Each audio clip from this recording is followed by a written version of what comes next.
Last class में हमने पढ़ा था फाइनेंशियल मैनेजमेंट में कुछ छोटी छोटी मोटी मोटी बातें बताओ कि हमको मैनेज करना क्या होता है।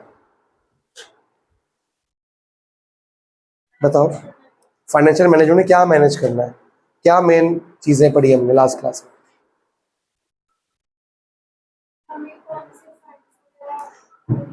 कौन से फंड्स नहीं, कहाँ से फंड्स लेने चाहिए, सोर्सेज ऑफ फंड्स। दो सोर्स बताओ, डेप्ट और इक्विटी, दो हो गए। फिर पैसा आ गया, ये डेप्ट, तो आज हमने यही पढ़ना है कि पैसा आया, डेप्ट और इक्विटी कैसे डिसाइड करना है हमने, ठीक है। फिर जब पैसा आ जाएगा उसके बाद हमने क्या डिसाइड करना होता है, इन्वेस्टमेंट डिसीजन, कि उसको इन्वेस्ट कहाँ किया जाए। इन्वेस्ट करने के लिए दो सोर्स बताओ। वर्किंग कैपिटल मतलब short term requirement of the business, and fixed asset मतलब long term requirement of the business. तो उसको वर्किंग कैपिटल रिक्वायरमेंट बोल सकते हैं और एक को हम बोल सकते हैं कैपिटल बजटिंग या लॉन्ग टर्म, एक ही बात होती है। मैंने एक वीडियो बनाई है इसकी, उसमें कुछ पेज नंबर्स लिखवाए हैं कि हमने कैसे कैसे पढ़ना है। ये चैप्टर में बड़ा आगे पीछे करके टेढ़ा मेढ़ा दिया हुआ है, कुछ टॉपिक्स आगे पीछे हैं तो रिलेटेबल है, लेकिन वो तो हम एक साथ पढ़ेंगे, वो पेज नंबर लिखवाए हैं। उसके बाद जब पैसा हमने डिवाइड कर दिया, कहाँ कहाँ कितना कितना बांटना है, फिर हमें उस पैसे से क्या मिलता है, प्रॉफिट। प्रॉफिट में सबसे पहले क्या दिया जाता है, सबसे पहले इंटरेस्ट। लोन नहीं देते हम, लोन का इंटरेस्ट देते हैं, इंटरेस्ट ऑन डेप्ट। फिर इंटरेस्ट के बाद क्या देंगे, इंटरेस्ट के बाद हम देंगे टैक्स। तो रेशियो कर चुकी है, net profit before interest tax and dividend. पहले एक्सपेंस हो गया, वो चलो अलग बात होगी। एक्सपेंस देने के बाद इंटरेस्ट, इंटरेस्ट देने के बाद टैक्स गवर्नमेंट को, उसके बाद आपस में बांटते हैं, आपस में मेरे को भी मिलेगा और तुम सबको भी मिलेगा, उसको बोलते हैं डिविडेंड। सब में डिवाइड होगा प्रॉफिट, ठीक है जी। तो आज हमने पढ़ना है फाइनेंसिंग डिसीजन। जब हम कैश फ्लो पढ़ लेते हैं, कैश फ्लो पढ़ने के बाद बच्चे कंफ्यूज, उसमें क्या है, इन्वेस्टिंग एक्टिविटी, यहाँ पे इन्वेस्टमेंट डिसीजन, वहां भी फिक्स एसेट, यहाँ भी फिक्स एसेट। तो बच्चे ना नाम उल्टा लिखाते हैं, इन्वेस्टिंग एक्टिविटी को इन्वेस्टमेंट एक्टिविटी लिखाते हैं, यहाँ इन्वेस्टमेंट डिसीजन है या इन्वेस्टिंग डिसीजन लिख देते हैं। कई बार मार्क्स कटते हैं, कई बार नहीं कटते, तो ऐसे गड़बड़ नहीं करना, ध्यान रखना, क्योंकि उसमें भी तीन एक्टिविटीज हैं, इसमें तीन डिसीजन है, दो सेम है नाम। उसमें फाइनेंसिंग है, इसमें फाइनेंशियल है, उसमें इन्वेस्टिंग है, इसमें इन्वेस्टमेंट है। तो वहाँ इंग लगता है, यहाँ इंग नहीं लगता, ठीक है। तो यहाँ पे फाइनेंशियल डिसीजन पढ़ने वाले हैं आज हम। फाइनेंशियल डिसीजन शायद कंप्लीट ना भी हो पाए, जो न्यूमेरिकल है, जो न्यूमेरिकल है इसी डिसीजन में है, जो न्यूमेरिकल है इसी डिसीजन में है। तो वैसे मैंने आज इन्वेस्टमेंट कराना था, पर तेरा एग्जाम है तो मैं फाइनेंशियल कराया था, क्योंकि सबसे टफ यही है। ये कराने के बाद तो वीडियो न्यूमेरिकल की देख लियो, तेरे को फिर मेरे को समझ आ जाएगा। अगर मैं इन्वेस्टमेंट कराऊंगा तो वो समझ नहीं आएगा फिर, तो इसलिए मैंने चेंज कर दिया मूड अपना। फाइनेंशियल मैनेजमेंट, फाइनेंशियल डिसीजन के अंदर हमने ये डिसाइड करना होता है कि एज अ फाइनेंस मैनेजर हमने ये डिसाइड करना है कि मैं फंड्स कहाँ कहाँ से लूंगा, क्या मैं डेप्ट में से लूंगा, क्या मैं इक्विटी में से लूंगा। डेप्ट मतलब सारे तरह के loan, short term loan, long term loan, bank loan, रिश्तेदारों के लोन, फ्रेंड्स के लोन, डिवेंचर्स, हर तरह का लोन किस में आ जाएगा, डेप्ट में। इक्विटी में क्या आएगा, ओनर्स कैपिटल, मेरे खुद का पैसा, मेरे शेयर होल्डर्स का पैसा, सारा पैसा। इसमें इक्विटी शेयर, प्रेफरेंस शेयर, जो आप अकाउंट्स में लिखते हो शेयर होल्डर फंड, उसको इक्विटी बोलते हैं। जो इक्विटी एंड लायबिलिटी के अंदर share holder fund first topic होता है, उसमें क्या क्या आता है, शेयर कैपिटल, शेयर कैपिटल में क्या क्या आता है, इक्विटी शेयर, प्रेफरेंस शेयर। फिर क्या आता है सेकंड नंबर पे, रिजर्व एंड सरप्लस, वो भी इसमें आएगा, आपका प्रॉफिट्स वगैरह, ठीक है।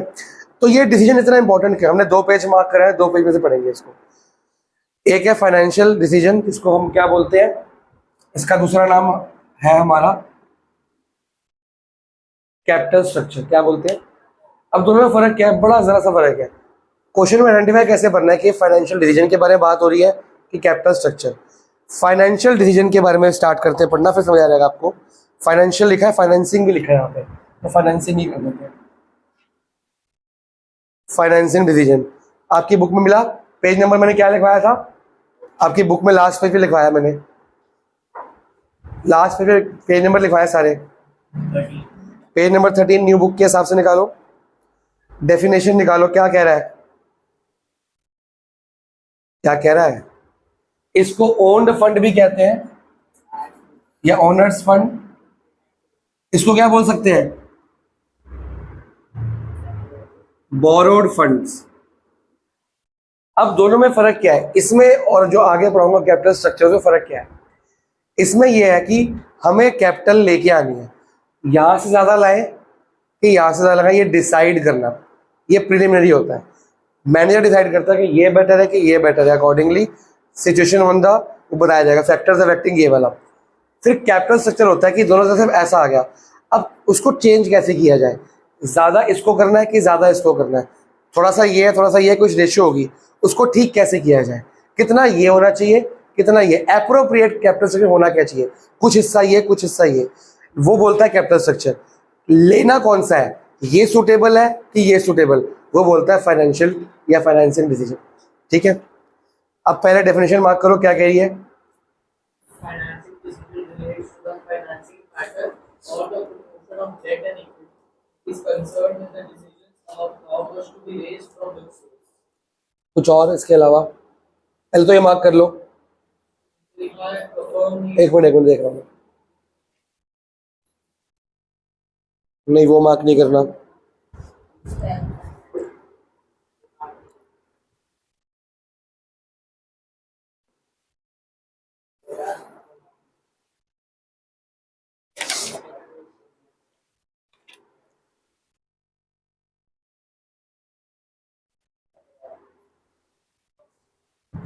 अब ये डिसाइड करने के लिए बहुत सारे फैक्टर्स हैं।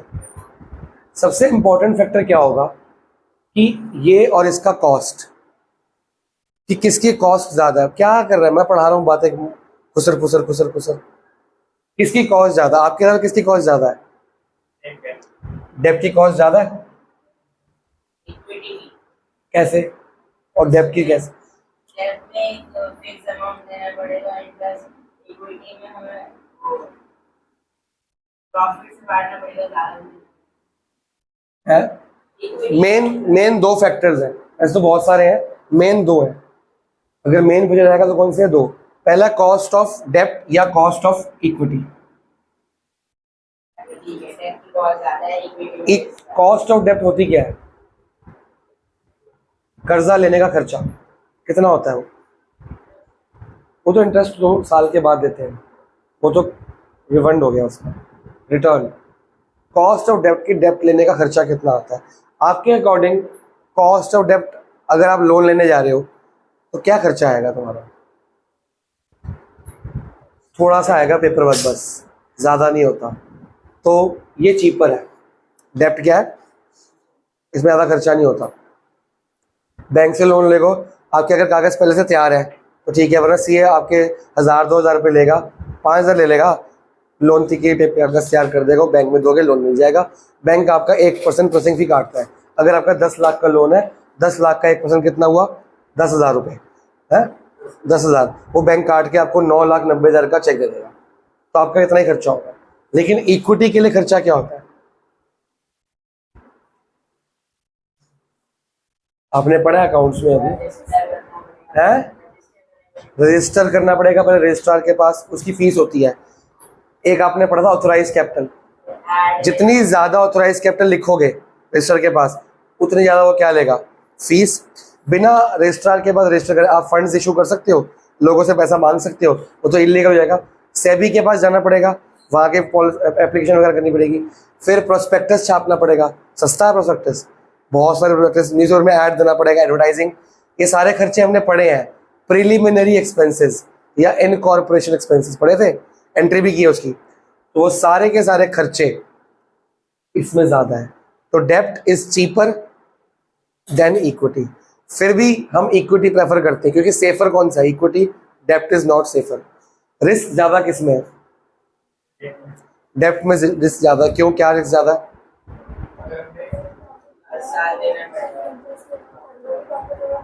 बिल्कुल सही है।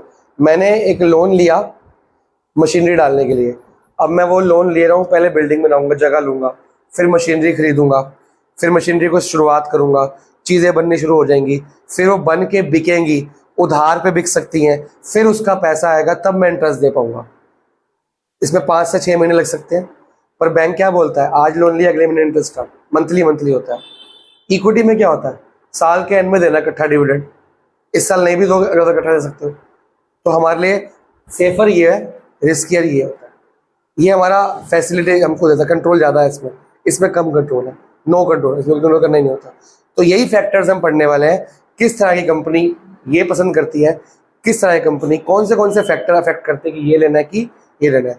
सबसे पहले आपको कॉस्ट ऑफ डेप्ट के बारे में 2 पॉइंट्स दिए हैं ना, इसको टिक कर लो, और लेकिन लर्न नहीं करना, इसको रीड करना है सिर्फ,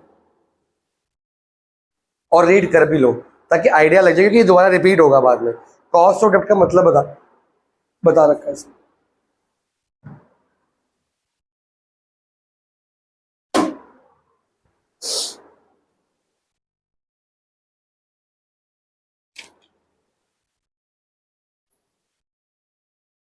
इसमें लिखा हुआ है ना, कॉस्ट ऑफ डेप्ट is lower than the cost of equity. Basically डेप्ट जो होता है वो चीपर होता है, ये कॉस्टली होता है।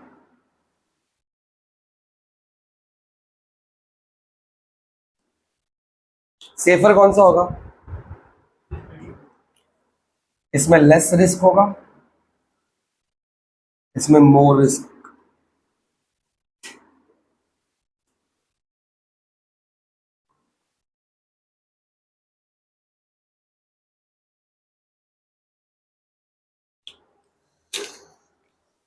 पढ़ लिया, कुछ और लिखा है इसमें, चलो।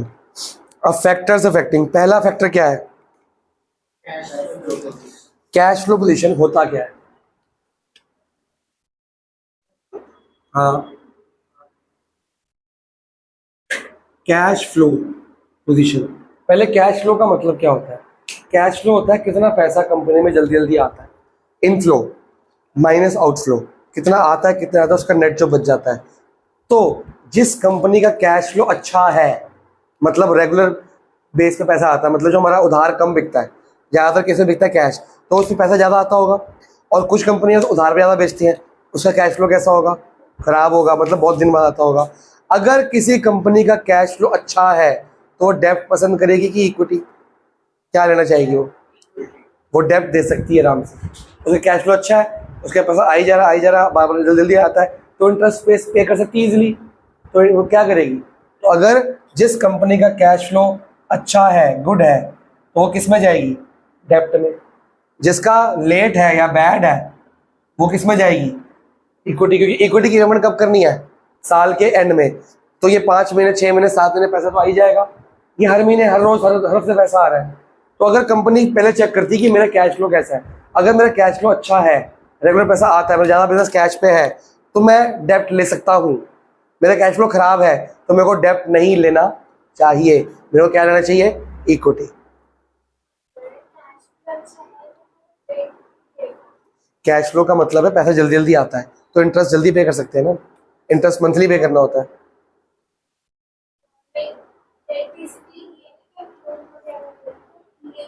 कैश, मैंने 10 रुपए की चीज़ 15 में बेची, 15 आ गई, कमाया कितना, 5 रुपए, फिर दोबारा सामान नहीं खरीदोगे तो 10 तो वहाँ खर्च हो गया, मेरे पास तो 5 बचे ना।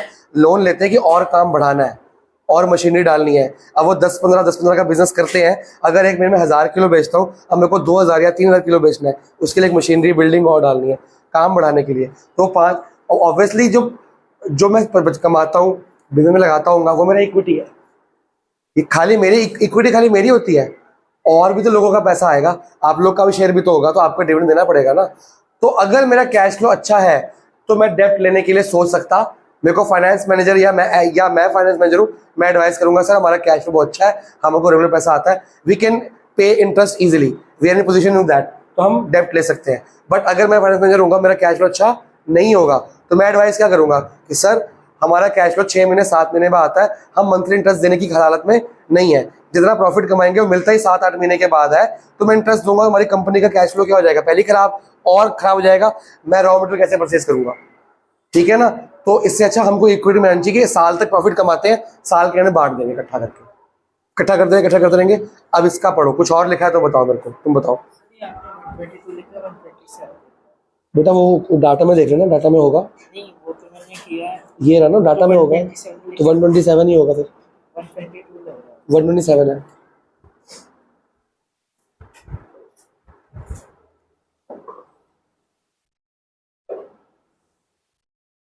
ये लिखा हुआ ना, इसमें इक्विटी के बारे में नहीं लिखा ना, पर मैं आपको दोनों बातें लिखूंगा, इसकी फोटो किसके ग्रुप में डाल देना या अपने पास बुक में लिख लेना, अगर अच्छा है तो ये, बुरा है तो ये। तो यहाँ पे हम डिसाइड कर रहे हैं कि ये ले कि वो ले। कैपिटल स्ट्रक्चर में हम डिसाइड नहीं करेंगे, हम वहां पे हमारे कैपिटल के स्ट्रक्चर में कुछ लोन होगा, कुछ परसेंट ये होगा, उसको ठीक अप्रोप्रिएट क्या है मेरे लिए वो डिसाइड किया जाएगा वहां पे। सेकेंड पॉइंट क्या है? सेकेंड पॉइंट क्या है? Fix operating cost. खाली एक ही कॉस्ट है और कोई कॉस्ट नहीं है? अच्छा ठीक है, फिक्स्ड ऑपरेटिंग कॉस्ट। ये फिक्स्ड ऑपरेटिंग कॉस्ट होता क्या है? ये फिक्स्ड ऑपरेटिंग कॉस्ट का मतलब क्या हुआ? पहले ऑपरेटिंग कॉस्ट, ऑपरेटिंग कॉस्ट होता है काम करने का, चीज बनाने का खर्चा। मैंने मार्कर बनाया, इस मार्कर बनाने में कितना खर्चा है? सैलरी, वेजेस, फ्यूल, पावर, बिजली का बिल, पेट्रोल का बिल, पानी का बिल, फोन का बिल, सारे खर्चे, प्लास्टिक, रॉ मटेरियल, ये सारे खर्चे क्या होते हैं? ऑपरेटिंग कॉस्ट, जिनके बगैर हम चीज नहीं बना सकते। फिर फिक्स्ड ऑपरेटिंग कॉस्ट क्या है? जो चीज बनाओ चाहे ना बनाओ देने पड़ेंगे। अगर आपको याद हो इकोनॉमिक्स में दो कॉस्ट पढ़ी थी हमने, फिक्स्ड कॉस्ट और वेरिएबल कॉस्ट। एक थी कि चीज ज्यादा बनाओगे तो वो बढ़ती है, वेरिएबल कॉस्ट। एक होता है कि बनाओ या ना बनाओ, जीरो इनकम हो, जीरो आउटपुट हो, तब भी देनी पड़ती है। कौन सी ऐसी कॉस्ट है जो देनी पड़ती है, चाहे चीज बनाओ चाहे ना बनाओ? कंपनी का रेंट, ठीक है, इंटरेस्ट वगैरह वगैरह, इंटरेस्ट ऑन लोन, ये देने पड़ते हैं। सैलरीज ऑफ परमानेंट स्टाफ, तुम काम कर रहे हो चाहे नहीं कर रहे हो, स्टाफ तो आ रहा है, उसको सैलरी देनी पड़ेगी। तो कुछ फिक्स्ड ऑपरेटिंग कॉस्ट है। अगर कंपनी की फिक्स्ड ऑपरेटिंग कॉस्ट ज्यादा है, अगर ज्यादा है तो उसको डेब्ट लेना चाहिए कि इक्विटी? अपने आप सोचो, आंसर देख के नहीं बोलना, खुद निकलेंगे आंसर। चैप्टर मुश्किल नहीं है, बड़ा है। अगर फिक्स्ड ऑपरेटिंग कॉस्ट हाई है तो क्या करना चाहिए? इक्विटी, क्योंकि आपके जो मंथली सेविंग्स या मंथली प्रॉफिट्स होंगे वो तो फिक्स्ड कॉस्ट देने में खर्च नहीं जाएंगे। इंटरेस्ट कहाँ से दोगे? इंटरेस्ट क्या होता है? इसके बदले क्या देना पड़ता है? इंटरेस्ट फिक्स्ड कॉस्ट है कि वेरिएबल कॉस्ट है? फिक्स्ड है, तुम काम करो या ना करो तुम्हें देना पड़ेगा। तो पहले फिक्स्ड ऑपरेटिंग कॉस्ट ज्यादा है, एक और जोड़ दोगे उसमें? नहीं। अगर फिक्स्ड कॉस्ट हमारी हाई है तो हम इक्विटी में जाना पसंद करेंगे। अगर फिक्स्ड ऑपरेटिंग कॉस्ट कम है, बहुत कम हमारे रेगुलर खर्चे हैं, ज्यादा खर्चे वेरिएबल है, मतलब कि जितना काम करते हैं उतना खर्चा बढ़ता है, काम कम करते हैं खर्चा कम होता है, तो फिर हम इंटरेस्ट एक फिक्स्ड कॉस्ट है उसको ले सकते हैं, कोई प्रॉब्लम वाली बात नहीं है। अगर ये लो है तो ये लेंगे, अगर वो हाई है तो वो लेंगे। चेक करो कुछ और तो नहीं लिखा।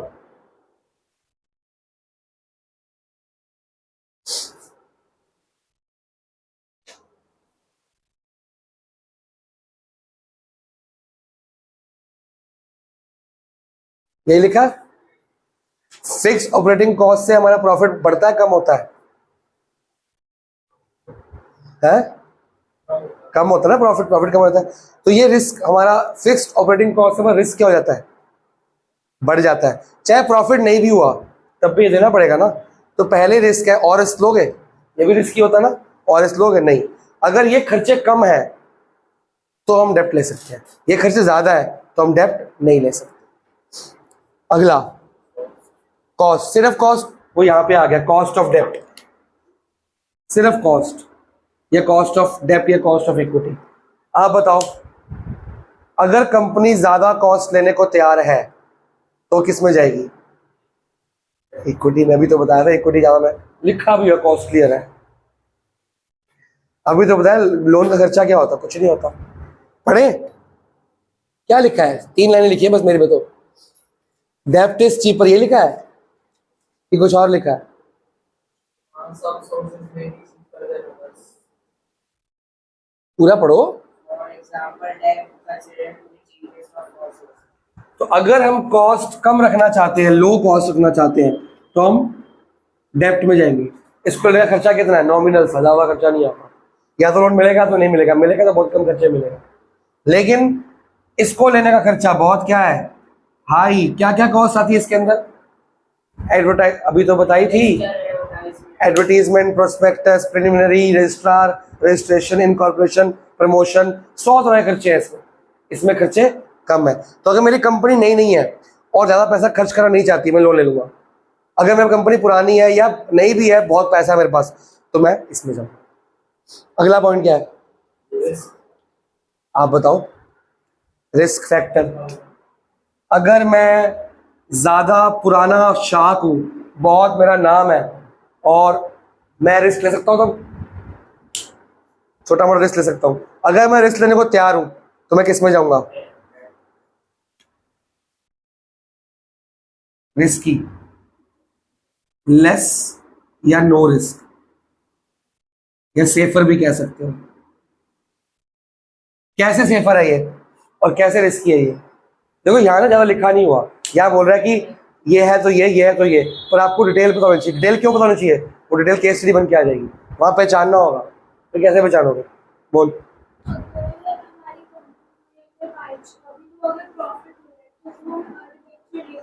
डिवेंचर लोन, डेप्ट ले पाएंगे, मतलब इंटरेस्ट दे पाएंगे। हाँ,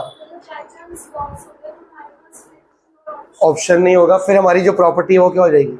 जो मॉर्गेज की ऑप्शन हो जाएगी, गिरवी रखनी पड़ती है, तो हम इंटरेस्ट कहाँ से देंगे? नहीं होगा, तो हमारे रिस्क में नुकसान हो जाएगा। लेकिन इक्विटी में कोई रिस्क होता है? नहीं होता। मैं तो लेस भी लिखूँ, लेस भी नो ही रिस्क होता है। क्या रिस्क होगा इक्विटी में? कोई रिस्क होगा नहीं। दोगे डिविडेंड, क्या होगा? कुछ नहीं होगा, अगले साल दे देना। अब बोल देंगे शेयरहोल्डर को, मेल भेज देंगे, इस साल प्रॉफिट्स कम हुए हैं, आपको अगले साल दिया जाएगा। इस साल प्रॉफिट हो ही नहीं है, आपको डिविडेंड दिया ही नहीं जाएगा। इक्विटी शेयरहोल्डर को डिविडेंड पक्का नहीं होता। प्रेफरेंस वाले को मिलता ही मिलता है, पर इक्विटी वाले को लास्ट में देखा जाता है। अगर बचेगा देंगे, नहीं बचेगा तो नहीं देंगे। पढ़ो पूरा पॉइंट। तुम खुद आंसर बता रहे हो इसके, समझ रहे हो? तो पहचानोगे, पर इसकी हेडिंग याद करनी है क्योंकि लिखने को आएंगी। आपको बोला है कोटिंग लाइंस, इसमें से कौन सा फैक्टर मिला, फिर उसके बारे में आपको लिखना पड़ेगा।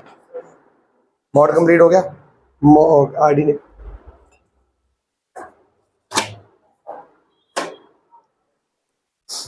पढ़ो पढ़ो पढ़ो पढ़ो। मॉड तो सिंपल है। टेबल सीखा? टेबल सीखा?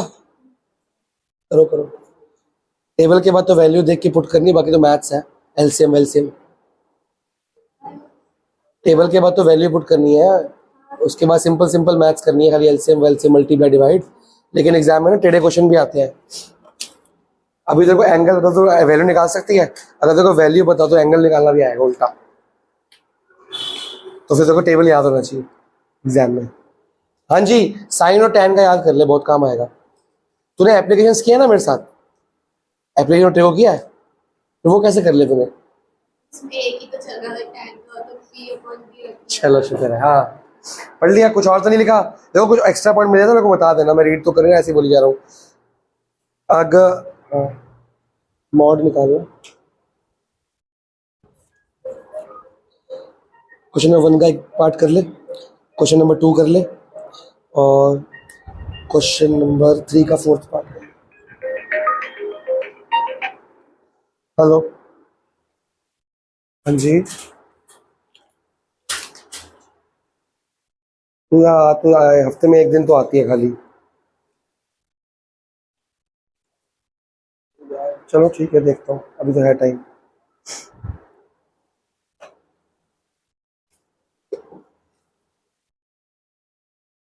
हाँ जी, अगला पॉइंट क्या है? फ्लो। इसको इम्पोर्टेंट मार्क करो।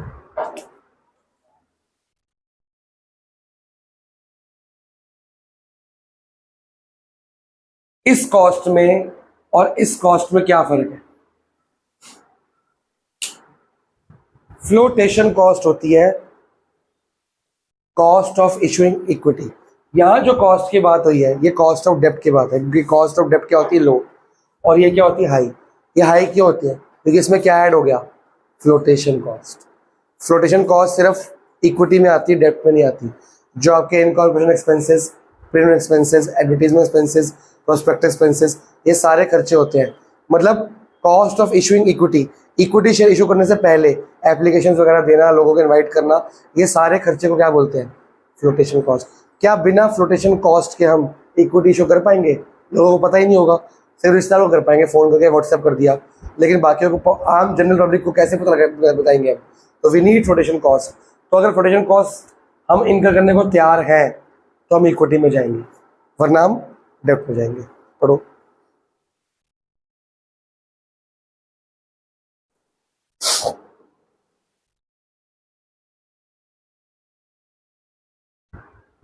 तो अगर फ्लोटेशन कॉस्ट हम देने को तैयार हैं, एग्री, तो हम इसमें जाएंगे।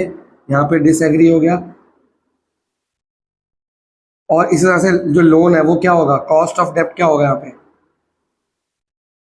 इज लो, और ये क्या माना जाएगा, कॉस्ट ऑफ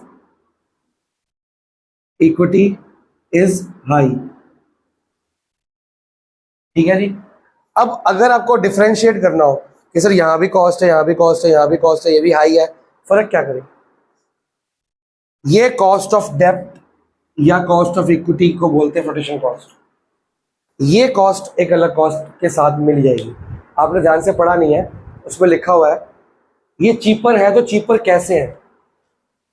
ये चीपर है तो चीपर कैसे है? ये कॉस्टली है तो कॉस्टली कैसे है? एक तो ये आ गया। इसके अलावा जो आपको डेप्ट है, ये तो कॉस्ट हुई डेप्ट लेने से पहले। कॉस्ट ऑफ डेप्ट को क्या बोलते हैं? डेप्ट लेने से पहले। Cost of equity, flotation cost. ये जो चीपर और ये जो कॉस्ट की बात हो रही है, ये डेप्ट लेने के बाद की कॉस्ट की बात भी हो रही है। डेप्ट लेने के बाद या इक्विटी लेने के बाद सस्ता कौन पड़ता है? आपको ये पता लग गया कि सर डेप्ट लेने से पहले डेप्ट सस्ता है, इक्विटी लेने से पहले इक्विटी महंगा है। लेकिन डेप्ट लेने के बाद और इक्विटी लेने के बाद सस्ता कौन सा पड़ता है? Which is cheaper after taking डेप्ट और इक्विटी? इक्विटी इज चीपर, गलत आंसर। डेप्ट इज चीपर, लिखा भी है डेप्ट इज चीपर आफ्टर टेकिंग। ये कॉस्ट आफ्टर है, ये कॉस्ट बिफोर है। ये डेप्ट लेने से पहले, ये इक्विटी लेने से पहले, ये बाद में। बाद में सस्ता कैसे है? जब की पॉइंट लिखे ना कॉस्ट नंबर 3, इसको लिख लो आफ्टर। क्यों? डेप्ट का जो इंटरेस्ट देते हैं, किसके स्कूल में हो गया ये? मानवी तेरे हो गया शुरू में, तेरे हरजस।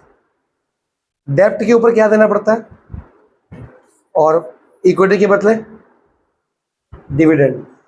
जो डिविडेंड है वो देना ही है, वो मेरा प्रॉफिट है, मेरे को उस प्रॉफिट के बदले क्या देना पड़ता है? टैक्स। जितना मैंने डिविडेंड कमाया उसके बदले क्या दूंगा? टैक्स। अब आप गवर्नमेंट को 2 टैक्स देते हो। एक आपका बिजनेस टैक्स देता है नेट प्रॉफिट पे, फिर आपका डिविडेंड हुआ वो आप घर पे लेके आ गए, उस डिविडेंड, वो आपकी पर्सनल इनकम है, आप उस पर पर्सनल टैक्स दोगे, सारे शेयर होल्डर सारा टैक्स देंगे, डबल टैक्स हो गया। अब जो इंटरेस्ट है वो टैक्स में क्या हो जाता है? रिफंड है।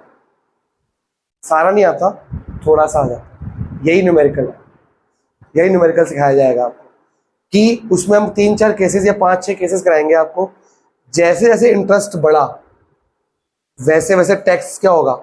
घट जाएगा। इंटरेस्ट बढ़ेगा तो टैक्स क्या होगा? घटेगा। क्योंकि गवर्नमेंट कहती है जो लोग लोन लेते हैं वो पहले इंटरेस्ट देंगे फिर टैक्स देंगे। तो जो इंटरेस्ट होता है, इंटरेस्ट काटने के बाद तुम टैक्स दोगे, तो टैक्स का रेट क्या हो जाएगा? कम। एक तरह से हमारा इंटरेस्ट की वजह से टैक्सिंग क्या होगी? कम होगी। तो टैक्स में कटौती होगी तो पैसे बच रहे हैं। फॉर एग्जाम्पल, एक बंदे ने 10 रुपये कमाए, एक बंदे ने 20 रुपये कमाए, या 100 करते हैं 200 करते हैं, ठीक है। और इसने भी लोन लिया, इसने भी लोन लिया। इसने लोन बहुत सारा लिया, इस बहुत कम लिया, इससे ज़्यादा लिया है, ठीक है।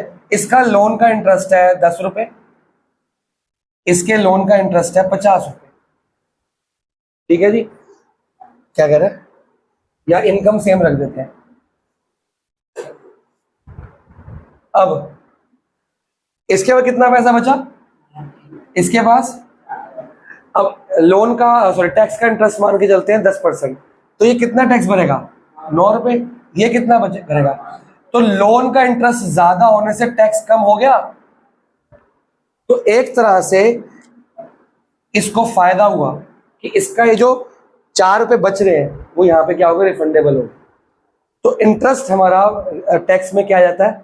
वापस आ जाता है। पूरा नहीं आता, कुछ पोर्शन आ जाता है। ये छोटा सा एग्जांपल है, अभी बड़े एग्जांपल कराऊंगा नेक्स्ट क्लास में, आपको समझ आ जाएगा कैसे आप बताते हैं।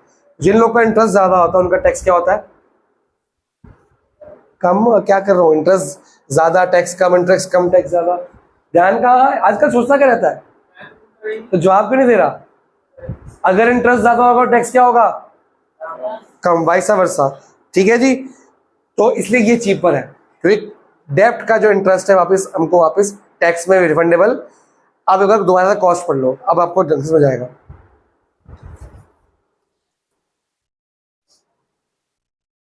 एक ये कर और एक ये कर, इसमें मीन 65 दे दिया, फिर वो उस बुक से कराया था। पढ़ो पढ़ो पढ़ो पढ़ो, खत्म करना है टॉपिक आज। क्या होता है, न्यूमेरिकल भी आज ही करा दूंगा।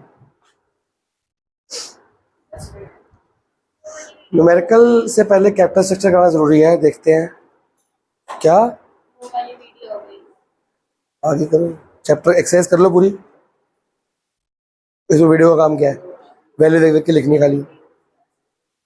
पढ़ लिया? क्या ऐसा था नया जो आपको मिला? एक बार रीड करोगे?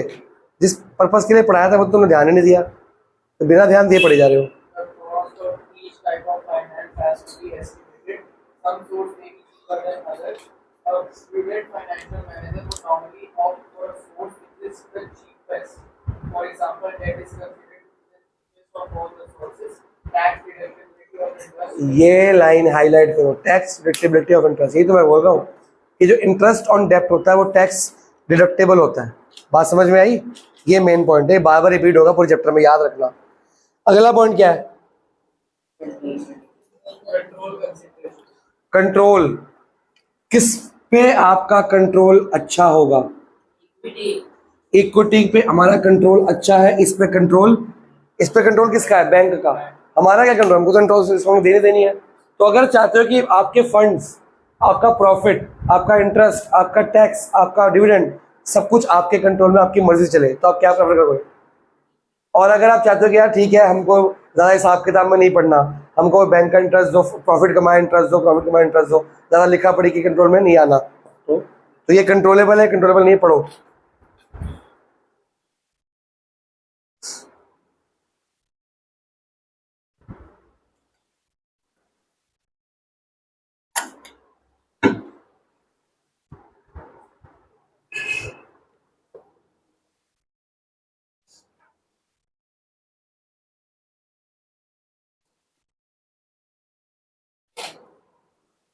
पढ़ लिया? अगला लास्ट पॉइंट क्या है? State of capital market. यहां लिख देता हूं। कैपिटल मार्केट का मतलब क्या होता है, ये अभी आपको पढ़ाना है मैंने नेक्स्ट चैप्टर में। कैपिटल मार्केट मतलब, आप फिलहाल कैपिटल मार्केट को स्टॉक मार्केट मान के चलो। कैपिटल मार्केट दो तरह की होती है, एक प्राइमरी है, एक सेकेंडरी। प्राइमरी वो जो आप शेयर्स की बुक में पढ़ रहे हो, जब कंपनी पहली बार शेयर इशू करती है ना, उसको बोलते हैं प्राइमरी मार्केट। उसमें 5 तरीके होते हैं इशू करने के, अगले अपने पढ़ाएंगे आपको। और जब ऑलरेडी मैंने तुम्हें शेयर बेच दिए, तुम आगे आगे किसी और को बेची जा रहे हो, वो कौन सी मार्केट है? सेकेंडरी मार्केट, जो क्या बोलते हैं? Stock exchange. ठीक है, तो आप जो शेयर्स की बुक में अपने क्वेश्चंस पढ़े, उसमें कंपनी का नाम होता था हमेशा? कंपनी का नाम होता था कि नहीं? वीनस लिमिटेड, जीवन धारा लिमिटेड, स्टार लिमिटेड। तो कंपनी का नाम है, मतलब कंपनी इशू कर रही है, वो आपका प्राइमरी इशू था। प्राइमरी इशू मतलब कैपिटल मार्केट का प्राइमरी मार्केट। तो कैपिटल मार्केट दोनों मार्केट आती है, प्राइमरी मार्केट भी आती है और सेकेंडरी भी। अगर प्राइमरी मार्केट और सेकेंडरी स्टॉक एक्सचेंज मार्केट में दो तरह का फेज चलता है, एक होता है बियरिश फेज, एक होता है बुलिश फेज। पता है कुछ? नहीं पता? लिखा है इसमें बियरिश और बुलिश, कुछ लिखा? अरे तुमने वो नहीं देखा, स्कैम 1992 नहीं देखा? उसमें तो प्रॉपर समझाया गया है। बिग बुल क्यों बोला उसको? उसमें जो उसके एंटी विलन थे उनको बियर बोला गया था, बारह बेयर बेयर बेयर बोल रहा था। वो मार्केट को नीचे, जो मार्केट में दो तरह के लोग ऑपरेट करते हैं, एक होते हैं बुल्स और एक होते हैं बियर्स। जो बुल होते हैं ना, अगर आप शेयर मार्केट की फोटो देखोगे ना, आपको बुल दिखेगा बहुत बड़ा एंटर करते हुए वहां पे, और दूसरे होते हैं बियर। ये लोग वो होते हैं बुल, जो शेयर्स खरीदते रहते हैं और क्या करते हैं? मार्केट में शेयर्स का भाव बढ़ाते हैं। ये शेयर मार्केट को ऊपर लेके जाते हैं और पैसा कमाते हैं। ये बेरिश, ये मार्केट में पैसा मतलब शेयर गिरा के पैसा कमाते हैं। शेयर गिरा के, शेयर की वैल्यू गिरा के पैसे कौन कमा सकता है? हाँ, ये मार्केट ये खरीदते नहीं है, ज्यादा रेट पे खरीदते नहीं है, ये कुछ ना कुछ ऐसे सर्कुलेशन पैदा करते हैं कि शेयर का भाव क्या हो जाए, गिर जाए गिर जाए। ये बेचते रहते हैं या बिकवाते रहते हैं या गलत अफवाह फैलाते हैं, कुछ भी ऐसा करते हैं जिससे मार्केट में शेयर की वैल्यू जो है गिर जाए। जब बहुत गिर जाती है फिर ये खरीदते हैं, फिर मार्केट जब उठती है तो बेच देते हैं। तो ये पैसा गिरा के खुश है, ये पैसा उठा के। अगर मार्केट बुलिश फेस पे चल रही है, बुलिश फेस मतलब ऐसा सिस्टम है जब एक ट्रेंड है कि सब लोग खरीद रहे हैं, बुलिश फेस आता है, मार्केट में खूब पैसा होता है, हर बंदे का मूड क्या है, मैं खरीदूंगा, तो उस टाइम आप इक्विटी में जाओगे कि डेब्ट में जाओगे? इक्विटी में जाऊंगा। क्यों? क्योंकि पता है आपकी नई कंपनी भी है चाहे पुरानी कंपनी भी है, आपका शेयर लॉन्च करते ही क्या हो जाएगा, बिक जाएगा। क्योंकि इससे मार्केटर्स सॉरी शेयर होल्डर्स का, स्टॉक होल्डर्स का मूड क्या है, बुलिश फेस पे, वो खरीदी खुश है, मार्केट उड़ रही है। जब मार्केट ऊपर जा रही है सब लोग खरीदते हैं उस टाइम, तो खरीदी जाओगे और उठेगी, फायदा होगा।